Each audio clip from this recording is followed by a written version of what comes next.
샬롬 반갑습니다. 말씀 먹방 사도행전 12장 말씀입니다.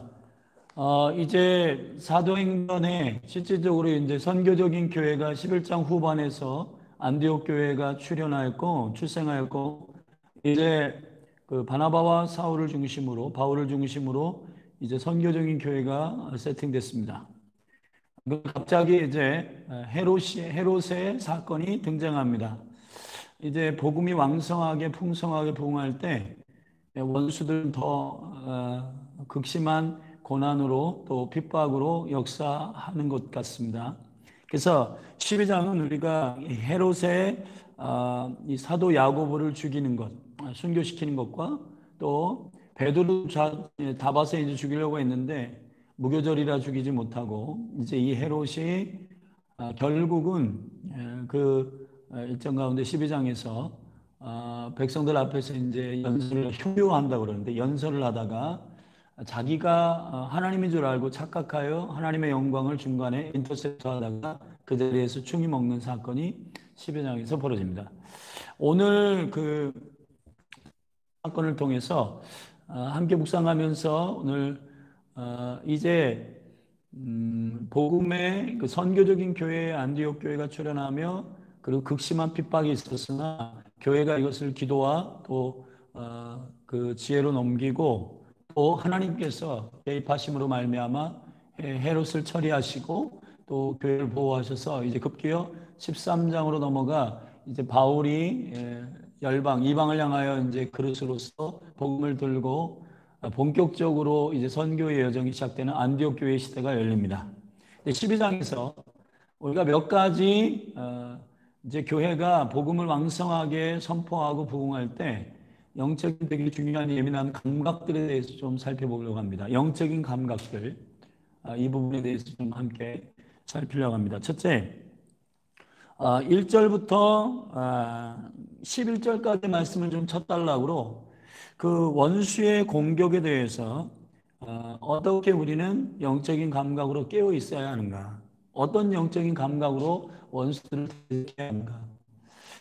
여기 12장 1절에 보면 헤롯 왕이 손을 들어서 교회 중 몇 사람을 해하려 하였습니다. 그리고 그래서 요한의 형제 야고보 사도를 본보기로 이제 교회 가운데 유력 사도 한 사람을 죽였습니다. 칼로 죽이고, 그리고 유대인들이 이 일을 너무 기뻐한 나머지 이제 헤롯이 정치적인 그런 인기와 그러한 피드백을 너무 좋아하는 이제 그 여우 같은 사람이라 이 사람이 그 유대인들이 너무 좋아하니까 그 인기를 얻고 그러면 그보다 유력한 무교절이라 그 명절, 유대인 명절이라 사람을 죽이는 일이 부담스러워서 그를 감옥에 하루 가두었습니다. 근데 감옥에 가두었는데 여기 보면 베드로가 이런 생각해 보십시오. 오늘 내가 죽어야 하는데 오늘 명절이기 때문에 내일 죽어야 하는 이렇게 죽는 날을 받아놓고 베드로가 감옥에 갇혀 있는 거예요. 잠이 옵니까? 근데 베드로가 여기 보면 천사들이 베드로가 옥에 갇힌 것을 보고 교회가 간절히 하나님께 빌었더니 천사가 그 감옥에 그날 밤에 파수꾼 군사들 틈으로 들어가서 그 베드로를 깨웁니다. 옥중에 광채가 조요하며 베드로의 옆구리를 쳐서 깨워 가로되 급히 일어나 하니 쇠사슬이 그 손에서 벗어지더라. 베드로가 잠을 너무 깊이 들어가가지고 옆구리를 쳐야지만이 그 베드로를 깨울 수 있을 정도의 깊은 평안의 잠이 들었던 거예요. 그리고 베드로가 깨워가지고 천사가 그 감옥에서 끌고 나오는데 불구하고 비몽사몽간에 내가 지금 이게 어디에 있는지를 베드로도 분별하지 못할 정도로 베드로가 그렇게 깊이 평안의 잠이 들었다는 겁니다. 여기서 이제 첫 번째, 교회가 원수를 향하여 어떠한 그 영적인 감각을 갖고 있어야 되는가요? 갖고 있어야 하는가? 여러분 생각해 보십시오. 교회가 지금 유력한 사도가 순교를 당했습니다. 그런데 본인도 지금 감옥에 갇혔어요. 원래는 오늘 죽어야 되는데 명절이기 때문에 오늘 감옥에 갇힌 겁니다. 내일이 동이 트면 자기는 이제 죽어야 하는 운명에 처해 있는 것입니다. 그런데 베드로가 너무 깊이 잠들어서 옆구리를 쳐야 깨울 수 있을 정도의 평안이 베드로에게 있었다는 겁니다. 왜냐하면 저는 이 영적인 감각에 대해서 좀 생각할 때 우리가 로마서 14장 그 말씀에 보면 선한 데는 16장의 말씀에 보면 16장 19절의 말씀에 보면 선한 데는 지혜롭고 악한 데는 미련하라 그런 말씀이 있습니다. 여러분 우리가 세상은 너무 잘 아는데 그리고 하나님에 대해서는 너무 예민하지 못한 그런 감각이 아니라 오히려 세상에 대하여 물론 알아야 되지만 그 세상의 공격과 이런 문제들을 우리 민감하게 반응해서 잠도 못 자고 불안하고 두려워하고 절망하고 좌절하는 게 아니라 하나님 주시는 샬롬이 임하여 내가 내일 죽어야 되는데 영적인 생명에 관한 확고한 소망이 있기 때문에 그 밤에 깊이 잠이 드는 베드로의 영성이 과연 어떤 영성인가? 베드로는 10장과 11장에 고넬료 가정에 자기를 고집을 꺾으셔서 하나님께서 그 고넬료 가정에 복음을 전하시는 놀라운 하나님의 행하시는 일들을 보았어요. 그리고 그 가정 안에서 성령이 임하고 그 영혼들이 세례를 받고 그리고 변화되는 일들을 보았습니다. 하나님께서 당신의 계획을 가지고 열심을 가지고 그 당신의 계획을 성취하시는 일들을 그가 초자연적으로 본 것입니다. 베드로는 지금 교회가 극심한 환난 가운데 있고 두 번째 사도가 지금 순교하는 이런 일들이 일어나게 되고 그 스테반이 죽은 이후에 두 번째 순교하는 일들이 일어나게 되는 이러한 핍박 가운데 극심한 핍박에 극심한 베드로가 자기의 목숨이 위협하는 가운데도 깊이 잠이 들고 그 가운데 하나님의 샬롬을 의지했다는 것입니다. 사랑하신 여러분, 교회 가운데 극심한 환난과 핍박이 있을 때에 여러분 교회가 세상을 이길 수 있는 원수를 이길 수 있는 원수의 그 심령이 복장이 터지게 하는 굉장히 중요한 결력이 있습니다. 그건 뭐냐면 평안의 감각을 갖는 것입니다. 오늘 베드로가 감옥에서 나오면서 11절에 이렇게 고백하는데 이에 베드로가 정신이 나서 가로되 내가 이제야 참으로 주께서 그의 천사를 보내어 나를 헤롯의 손과 유대 백성의 모든 기대에서 벗어나게 하신 줄 알겠노라 그랬습니다. 여러분 헤롯과 그 유대인들이 살기 등등한 이 살인의 영이 베드로를 죽이려고 하는 이 결박이 그들의 뜻대로 되지 않았다고 베드로가 깨닫게 되었다는 것입니다. 하나님께서 행하셔서 하나님의 그 손길을 통해 사랑하신 여러분, 원수가 계획을 세우고 여러분을 향하여 죽이려고 하고 살인하려고 하고 포박하려고 하고 그리고 포위하려고 하고 여러분을 근심하게 만들고 불안하게 만들고 하는 것들이 사단의 전략이라면 어떻게 하시겠습니까? 여러분 오늘도 주 안에서 샬롬을 취하십시오. 하나님의 나라는 호들갑을 떨고 막 그냥 문제가 터지면은 막 뭔가 오늘 내일 주는 영성이 아니라 우리의 생명은 우리의 목숨에 있지 않고 하나님의 생명이 있으므로 영원한 생명을 가진 자답게 주 안에서 평안하게 오늘도 하나님이 나의 방패시요 나의 요새심을 믿고 깊이 잠드는 그 샬롬의 무기가 여러분 가운데 준비되기를 바랍니다. 두 번째, 교회가 열심히 기도를 하고 이제 부르짖어 기도하고 모여서 기도하고 베드로가 옥에서 나오도록 하나님의 개입이 있도록 간절히 기도했는데 응답이 된 거예요. 그런데 중요한 거는 그 다락방에 이제 모여있는 다락방에 베드로가 이제 찾아갔어요. 근데 문지기로 있었던 한 여자아이가 종이 로데라고 하는 여자 문지기가 나왔습니다. 문을 열어줬더니 베드로예요. 문을 두드리는데 문을 열지 못하고 베드로의 음성을 들으니까 너무 놀라가지고 들어가서 기도하는 교회에게 기도하는 그리스도인들에게 베드로가 나왔다 옥에서 나왔다 그러니까 이 기도하는 사람들이 믿질 않습니다.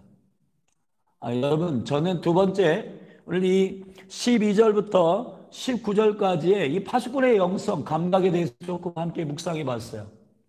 여러분 마지막 때가 되면 기도자와 중보자들과 예비자들을 거룩한 하나님의 군대로 일으키십니다. 근데 이 중보자들과 특별히 기도하는 사람들은 문지기와 파수꾼의 영성을 가진 자들이라고 믿어요.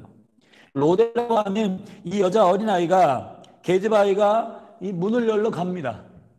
여러분 하나님이 응답된 것을 보았습니다. 로데라고 하는 말은 영어의 로즈라고 하는 같은 어근에서 나온 말이에요. 장미라는 뜻입니다. 사랑이란 말이에요. 사랑이란 깊은 사랑이란 말입니다. 근데 이 로데라고 하는 이 여자 파수꾼인 이 아주 진짜 주목하지도 않는 이런 작은 게드바위가 먼저 하나님의 행하신 일들을 보았어요. 그리고 교회를 깨웁니다. 응답됐습니다. 하나님께서 역사하시는 기도의 응답이 됐습니다. 근데 교회는 믿질 않아요. 여러분, 이런 겁니다. 우리가 교회를 깨우고 그리고 교회 가운데 하나님께서 역사하고 있음을 우리가 전달하는 것은 여러분, 작은 한 사람의 문지기를 통해서 일으킬 수 있어요.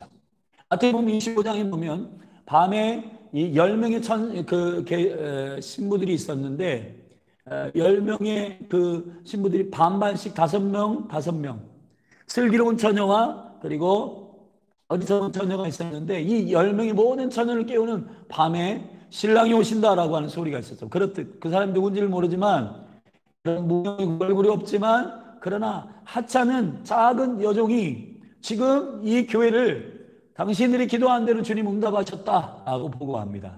근데 기도한 사람들은 믿질 않고. 그러니까 여러분, 우리가 교회 가운데 그 영적인 하나님의 행하신 일들을 깨우는 매우 중요한 영적인 사람들이 있습니다. 그 사람들이 누구냐면 문을 지키는 사람. 구약에도 보면 에스더를 깨운 사람이 누구냐면 에스더가 사실은 왕비가 되고 난 다음에 국가적인 일 그리고 하만의 계획 몰랐어요. 그런데 그 에스더가 왕비로서의 포지션에서 왕 앞에 페이스 투 페이스 얼굴과 얼굴을 맞대어 그 앞에 나아갈 수 있는 강력한 그 자리를 허락하신 하나님의 데스티니를 알게 하는 사람이 문지기 모르드게라는 것입니다. 사랑하신 여러분, 마지막 때는 제가 믿기로는 문지기 지파인 오베데돔을 깨우는 영광스러운 계시가 있어요. 다윗의 장막 가운데 그 법궤를 움직일 때 다윗 장막에 다윗성으로 들어가기 직전에 그것이 첫 번째 우사가 죽는 사건 때문에 두려워서 법궤를 운반하지 못하는 그 사건 여러분 아시죠? 그때 3개월 동안 오베데돔의 집에 문지기의 가정 가운데 그 법궤가 들어가므로 문지기의 가정에 복이 있고 마지막 때 에돔 족속을 섬기는 오벳 섬기다 에돔을 섬기는 가정 마지막 때 무슬림을 섬기는 강력한 계시적인 스피릿인 바로 문지기들 깨어있는 하나님의 사람들 그 문지기들에게 하나님께서 임재와 유업을 주십니다. 그래서 결국 다윗의 장막 가운데 잃어버린 에돔 족속이 죽기로 돌아오고 열방이 죽기로 돌아오는 마지막 때에 다윗의 장막을 회복하시겠다고 아모스 9장에 약속하신 거죠. 문지기 지파는 중요합니다. 문지기의 감각, 문지기의 영성, 베드로의 평안의 감각, 죽을 위기 앞에서도 꿀꿀 잠을 자는 원수가 복장 터지는 그러한 샬롬이 여러분에게 임하기를 원하고 두 번째 로데와 같이 주님을 깊이 사랑하고 그의 이름의 데스티니처럼 주님과 깊이 친밀한 강력한 영적인 직관 하나님께서 주시는 비밀을 공유한 문지기가 여러분 로데와 같이 일어나게 되기를 바라고 그래서 교회를 깨우게 되기를 바랍니다.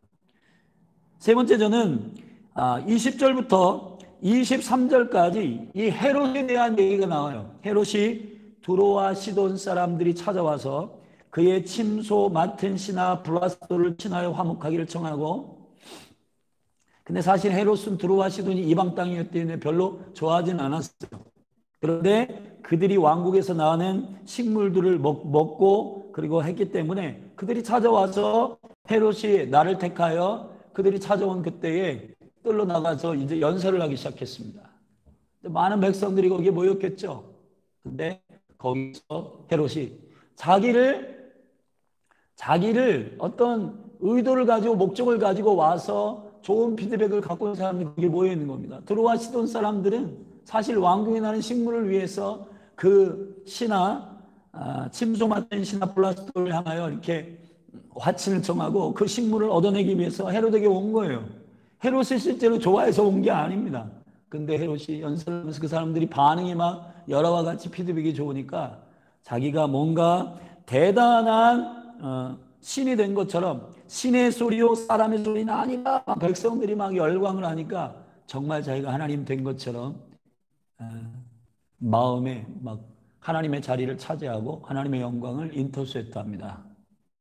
근데 하나님께서 헤롯이 살인할 때도 즉각적으로 처리하지 않았어요.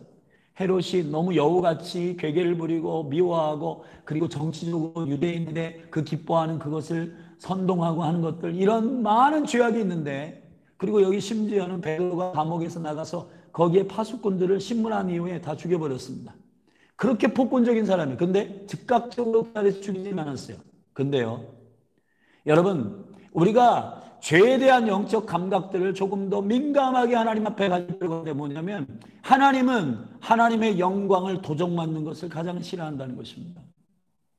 하나님의 이름을 인터셉트하는 것, 하나님의 영광을 중간에 가로채는 것, 하나님께서 루시퍼와 이 모든 사단과 마귀들을 천상에서 쫓아낸 이유, 이사야 14장, 에스겔 28장에 여호와의 자리에 올라가려고 하고 하나님의 대신하려고 하는 바로 그 대적이, 그 하나님의 영광을 도적질하고 강도질한 그 스피릿, 하나님께서 이것을 두고 보지 아니하시고 그 자리에서 바로 헤롯이 충이 먹어, 주의 사자가 곧 그를 치니 충이 먹어 그 자리에서 즉사해서 죽습니다. 여러분, 저는 이 말씀을 묵상하면서 이런 마음이 들어요. 야, 이게 죄에 대하여 하나님의 영광을 가로채면 안 되겠구나, 그런 마음이 듭니다. 또 더 깊이 묵상하면 우리가 삶을 통해 말을 하거나 언어를 하거나 할 때 우리 이름을 막 이렇게 욕하고 우리 자존심 상하게 하고 그러면 너무 화를 내는데, 우리는 우리의 영광을 위해서 우리가 창조된 줄 착각하고 있는 거지. 그게 사단의 거짓말입니다. 우리는 우리의 영광을 위해서 창조된 게 아니고 하나님의 영광을 위해서 창조된 하나님의 사람들입니다. 주의 영광을 위해서 살아야 돼요. 그렇기 때문에 주의 이름이 망령되 일컬음을 받고 주의 이름이 추락하고 주의 이름이 욕먹고 하는 것에 대해서 의문이 일어나는 것이 정상적인 감각이고 정상적인 믿음이라고 생각합니다. 여러분, 성경 안에서 다윗과 같은 경우 골리앗이 할례받지 않는 자가 여호와의 이름을 조롱하고 여호와의 군대를 조롱할 때 그 안에서 분노가 일어난 것처럼, 여러분, 오늘 여러분의 삶 가운데 여러분 조롱하고 여러분 핍박하고 뭐 여러분 손해보는 거, 여러분 죄가 뭐냐면 자기 자신의 영광을 위해서 사는 것입니다. 적그리스도도 자기 영광을 위해서 살라고 미혹하는 거, 이 마지막 때에 적그리스도의 영이 바로 그런 겁니다.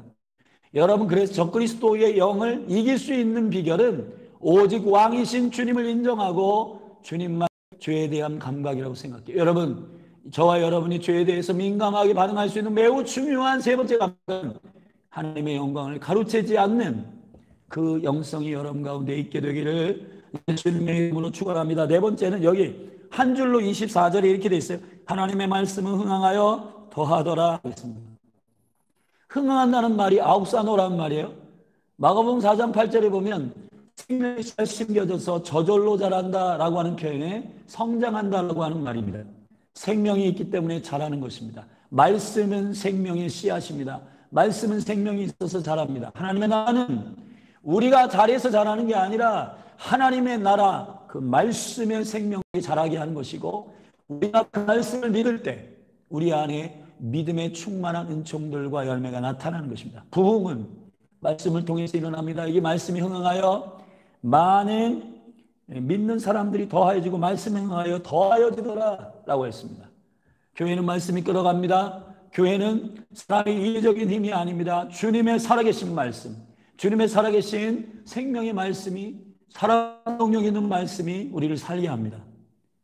여러분, 말씀에 대한 감각, 여러분, 내가 잘해서 뭘 하는 게 아니라 하나님의 말씀이 나를 끌어가신다. 내가 말씀을 해석하는 게 아니라 말씀이 나를 일으키시고 말씀이 나를 끌어가시는 그 영광이 감각이 여러분 가운데 있기를 바랍니다. 마지막으로 저는 조금 아쉬운 이제 마지막 25절 기록이 있습니다. 바나바와 사울이 부조리를 마치고 마가라는 요한을 데리고 예루살렘으로 돌아왔다 그랬어요. 여러분, 사실 마가라고 하는 이 젊은 사람, 이 리더십 때문에 사실 첫 번째 1차 선교 여행은 바나바와 바울이 같이 갔는데 이제 마가 때문에 둘이 대판 싸웁니다. 그리고 2차 선교 여행 때문에 찢어져요. 여러분, 저는 여기서 사람을 세우는 감각에 대해서 좀 함께 나누고 싶습니다. 여러분, 사람을 세우는 감각은 하나님께 물어야 돼요. 예수님도 누가복음 6장에 보면 12 사도를 세울 때 밤새도록 기도하셨습니다. 여러분, 여기서 바나바와 바울이 바나바의 생질이었던 마가를 데리고 예루살렘에서 다시 안디옥 지역으로 돌아오는데 하나님께 물었단 말도 없고 하나님께서 이 마가를 데려가라고 하는 사인이 있었던 것도 아닌 것 같아요. 단지 마가가 때문에 데려오는 거, 이게 결국은 마가가 그러한 콜링으로 왔기 때문에 힘듦과 어려움을 견디지 못하고 중간에서 타락합니다. 물론 바나바가 2차 선교여행을 찢어질 때 각자 선교의 확장이 되도록 하셨지만, 그러나 중요한 것은 사람을 세우는 데 있어서 매우 중요한 감각은 하나님께서 그 사람을 세우셨는가에 대한 감각입니다. 한국교회가 어떤 의미에서 많은 사역자들과 많은 직분자들을 그냥 기준 없이 세우는 것 때문에 무너지고 있습니다.